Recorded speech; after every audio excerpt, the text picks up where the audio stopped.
used to believe that silence was something you endured, like bad weather or a long winter. I believed that if I stayed quiet long enough, if I made myself small enough, eventually the storm would pass and someone would notice me standing there, soaked and shivering, and finally say my name. I was wrong. Silence isn't weather. It's a choice people make. And the night I finally understood that truth was the night my own family erased me from the table and expected me to thank them for it. My name is Leela Morgan. I'm 33 years old, and this is the story of how I learned that the place I was born into was never truly my home, and how that realization, painful as it was, saved my life. It happened on Thanksgiving, but the kind of Thanksgiving you see in commercials before the camera cuts away. A big house in a quiet suburban neighborhood in Ohio. Maple trees stripped bare by November winds. Warm light glowing from the windows. Inside, laughter spilling out before you even open the door. I stood on the front porch holding a homemade apple cranberry pie, the steam fogging up the plastic wrap, my fingers numb from the cold. I remember taking a breath and telling myself, just get through today. Just one more time. When I walked in, everyone was already seated. 22 people. Cousins, aunts, uncles, family friends who'd been coming to these dinners longer than I'd been alive. The dining table had been extended to its absolute limit, polished so thoroughly it reflected the chandelier above it. Place settings were arranged perfectly. Name cards in neat cursive marked every seat. Every seat except one. At first, I thought I'd missed it. I scanned the table again, slowly, my eyes tracing the curve of chairs. Nothing. My heart started to beat faster, that familiar flutter of panic I'd learned to hide behind a neutral expression. My mother noticed me then. She glanced up from carving the turkey, her face composed, controlled, as if she were hosting a business dinner instead of a family holiday. "You're late," she said. "I'm on time," I replied quietly. "Dinner at 4. She didn't argue, she just nodded toward the counter. "You can set the pie down there, we'll eat in a few minutes." I hesitated. Where should I sit? That was when she looked directly at me, really looked at me, and said, "We decided it would be better if you eat later. There's no space for negativity today." The words landed softly, almost politely. That's what made them hurt more. No one spoke up. No one shifted uncomfortably. My father kept pouring wine. My sister Natalie laughed at something her husband whispered.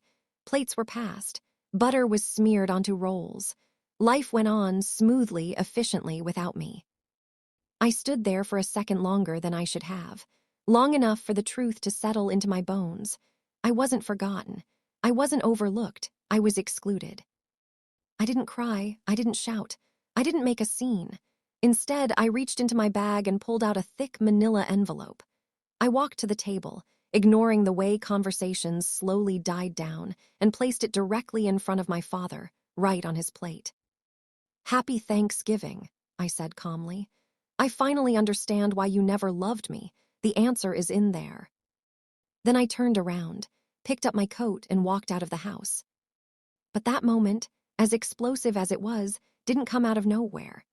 It was the result of a lifetime of small exclusions, quiet dismissals, and unanswered questions. To understand why that envelope mattered, you have to understand the life that led me to seal it shut in the first place. I grew up in that house. Same creaky staircase. Same family photos lining the hallway. Same smell of coffee and lemon cleaner in the mornings. From the outside, we looked like a normal, successful American family. My father, Robert Morgan, was an accountant with a steady job and a predictable routine. My mother, Elaine, stayed home when we were young and later worked part-time at a local medical office. Natalie, my younger sister by 2 years, was the golden child. Smart, confident, effortlessly charming. And then there was me. I wasn't abused, not in the way people imagine when they hear stories like this. No bruises, no screaming matches, no dramatic ultimatums. It was subtler than that. I was tolerated, not cherished. Corrected, not encouraged. Provided for, but never truly seen. If Natalie forgot her lunch, my mother would drop everything to bring it to school. If I forgot mine, I learned to get comfortable with hunger. If Natalie brought home a report card with straight A's, there was a celebration. If I did the same, my father would glance at it and say, "Good, keep it up." I learned early not to ask for much, not to take up space, not to expect warmth where there was none. The only person who ever seemed to notice was my grandmother, Eleanor, my mother's mother. She lived alone in a small house across town, filled with old furniture and the smell of lavender and dust. She was sharp-tongued, observant, and deeply kind in a way that didn't announce itself. She used to watch me closely, like she was studying a puzzle she hadn't quite solved yet. "You're different," she told me once when I was 13, as we sat at her kitchen table shelling peas. "Not worse, just different." Different was a word I clung to. It felt better than wrong. When I was 22, my life finally started to feel like my own. I was a junior at a state university, double majoring in communications and marketing. I had plans, big ones. I wanted to move to Chicago after graduation, work in media, build something that belonged to me. I worked part-time at a cafe, saved what I could, dreamed constantly. Then my mother got sick. The diagnosis came quickly. Early-stage ovarian cancer. Treatable, the doctors said. Manageable, still terrifying. The family meeting happened around the same dining table where I would later be erased. My father sat at the head. My mother looked pale but composed. Natalie had just been accepted into a competitive graduate program out of state. "Someone needs to stay home," my father said. "Help your mother through treatment." Everyone looked at me. I didn't hesitate. "I'll do it." I told myself it was temporary. A pause, not an ending. I withdrew from school. I moved back home. I became a caretaker at an age when most of my friends were discovering who they were. I learned how to read medical charts, how to manage medications, how to cook meals that wouldn't make my mother nauseous. I cleaned up vomit at 3 in the morning.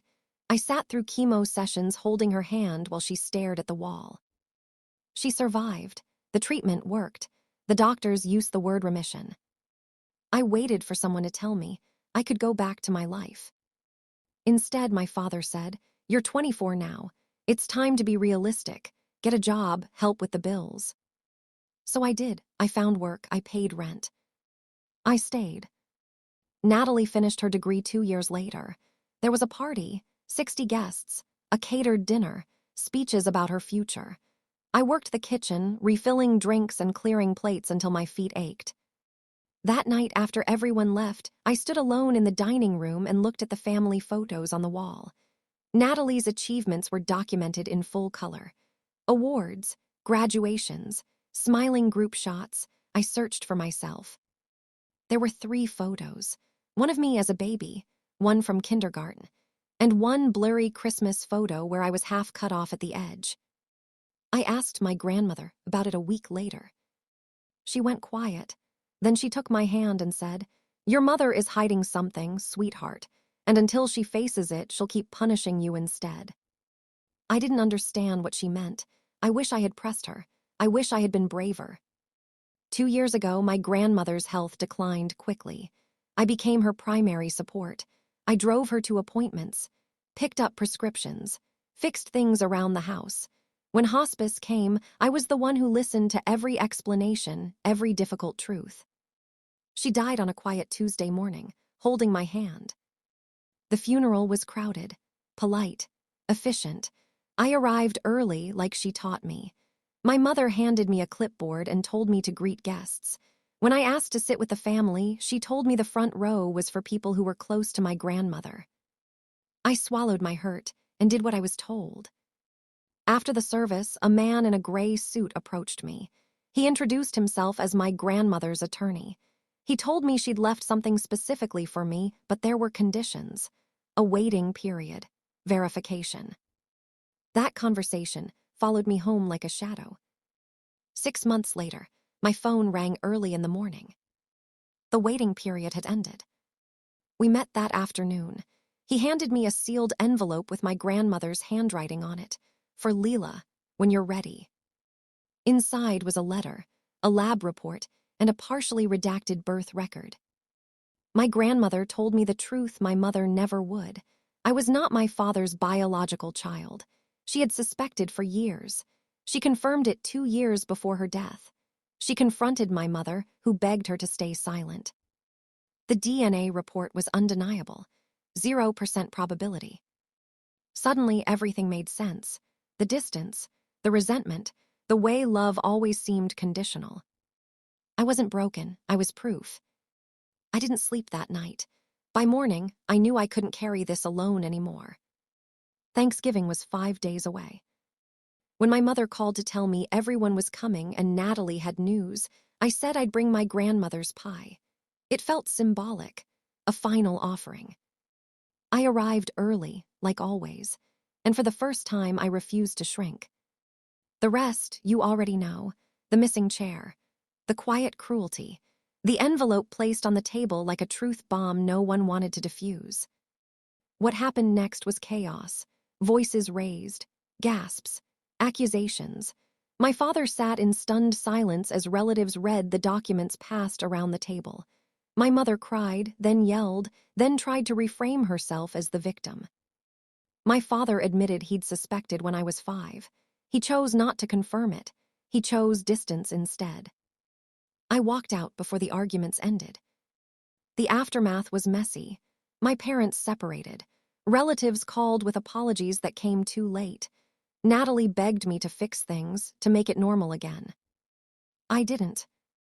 I moved into a small apartment near my aunt's house. I enrolled in night classes. I started building a life that was mine. 2 weeks later, my father found me at work. He handed me a photograph of a man my mother once worked with. A possible answer to a question I wasn't sure I was ready to ask. I haven't knocked on that door yet, but I will, on my terms. Because for the first time in my life, I'm not waiting for permission to exist. I'm not a mistake. I'm not a secret. I'm not a placeholder at someone else's table. If you've ever felt invisible in your own family, if you've ever wondered why love seemed harder for you than everyone else, know this. The truth hurts, but living a lie hurts more. Thank you for staying with me until the end. If this story resonated with you, please like this video, subscribe to Real Calm Stories, and share your thoughts in the comments. Your voice matters, and so does your truth.